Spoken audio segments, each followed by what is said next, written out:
عجائب القرآن ما غرائب القرآن قصص القرآن 12,000 یہودی بندر ہو گئے۔ روایت ہے حضرت داؤد علیہ السلام کی قوم کے 70,000 آدمی عقبہ کے پاس سمندر کے کنارے ایلا نامی گاؤں میں رہتے تھے، اور یہ لوگ بڑی فراخی اور خوشحالی کی زندگی بسر کرتے تھے۔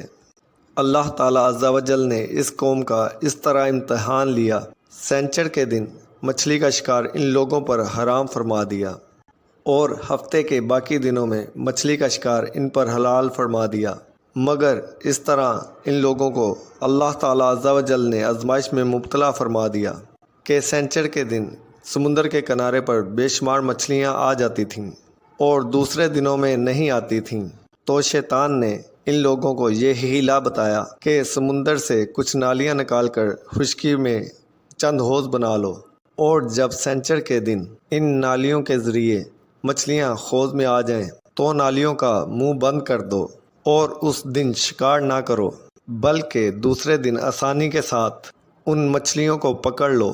ان لوگوں کو یہ شیطانی ہیلا بازی پسند آ گئی، اور ان لوگوں نے یہ نہیں سوچا کہ مچھلیاں جب نالیوں اور حوضوں میں مقید ہو گئیں تو یہی ان کا شکار ہوگا، تو سینچر کے دن شکار کرنا پایا گیا جو ان کے لیے حرام تھا۔ اس موقع پر ان یہودیوں کے 3 گروہ ہو گئے۔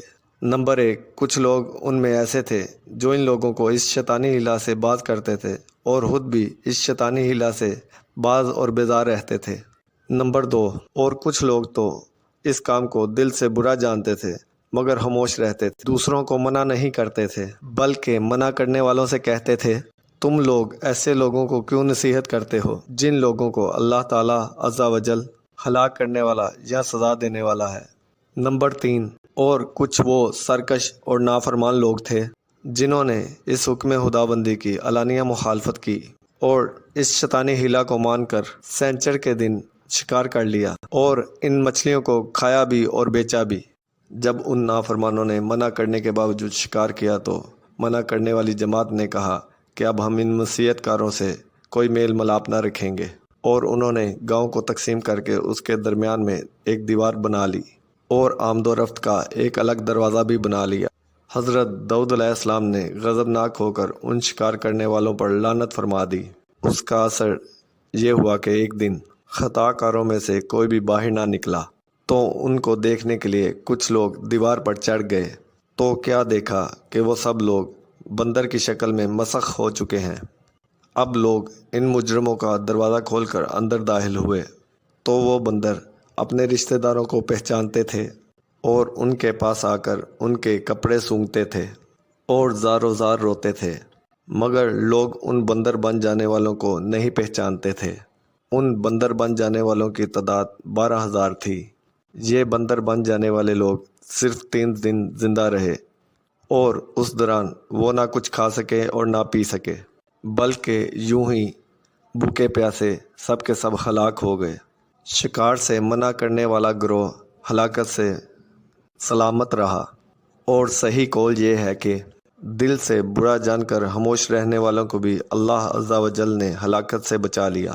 تفسیر ساوی جلد 1 صفحہ نمبر 72 پارہ نمبر 1 سورہ البقرہ آیت نمبر 65۔ اس واقعہ کا اجمالی بیان تو سورہ بقرہ کی اس آیت میں ہے۔ ترجمہ کنز الایمان۔ اور بے شک ضرور تمہیں معلوم ہے تم کہ وہ جنہوں نے ہفتہ میں سرکشی کی تو ہم نے ان سے فرمایا کہ ہو جاؤ بندر دھتکارے ہوئے۔ پارہ نمبر 1 سورہ البقرہ آیت نمبر 65۔ اور یہ مفصل واقعہ سورہ اعراف میں ہے جس کا ترجمہ یہ ہے، ان سے حال پوچھو اس بستی کا کہ دریا کے کنارے تھی، جب وہ ہفتے کے بارے میں حد سے بڑھتے، جب ہفتے کے دن ان کی مچھلیاں پانی میں تیرتیں ان کے سامنے آتیں، اور جو دن ہفتے کا نہ ہوتا تو نہ آتیں۔ اس طرح ہم انہیں آزماتے تھے ان کی بے حکمی کے سبب۔ اور جب ان میں سے ایک گروہ نے کہا کیوں نصیحت کرتے ہو ان لوگوں کو جنہیں اللہ ہلاک کرنے والا ہے یا انہیں سخت عذاب دینے والا ہے، بولے تمہارے رب کے حضور معذرت کو، اور شاید انہیں ڈر ہو۔ پھر جب وہ بھلا بیٹھے جو نصیحت انہیں ہوئی تھی، ہم نے بچا لیے وہ جو برائی سے منع کرتے تھے، اور ظالموں کو برے عذاب میں پکڑا۔ بدلہ ان کی نافرمانی کا۔ پھر جب انہوں نے ممانت کے حکم سے سرکشی کی، ہم نے انہیں فرمایا کہ ہو جاؤ۔ بندر دھتکارے ہوئے۔ پارہ نمبر 9 سورہ اعراف آیت نمبر 163 سے 166 تک۔